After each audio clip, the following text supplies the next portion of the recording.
বড়দিনের সরকারি ছুটিকে কেন্দ্র করে পটুয়াখালীর কুয়াকাটা সমুদ্র সৈকতে ভিড় জমিয়েছে হাজারো পর্যটক।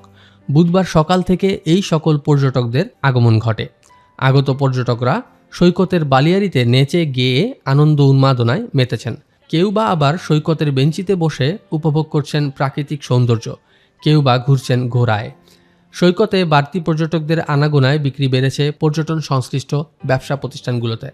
বুকিং রয়েছে কুয়াকাটার হোটেলের অধিকাংশ কক্ষ। এভাবে পর্যটকদের আগমন থাকলে পিছনের লোকসান কাটিয়ে উঠতে পারবেন বলে জানিয়েছেন ব্যবসায়ীরা। আগত পর্যটকদের সার্বিক নিরাপত্তায় মাঠে ট্যুরিস্ট পুলিশ ও থানা পুলিশের তৎপরতা লক্ষ্য করা গিয়েছে।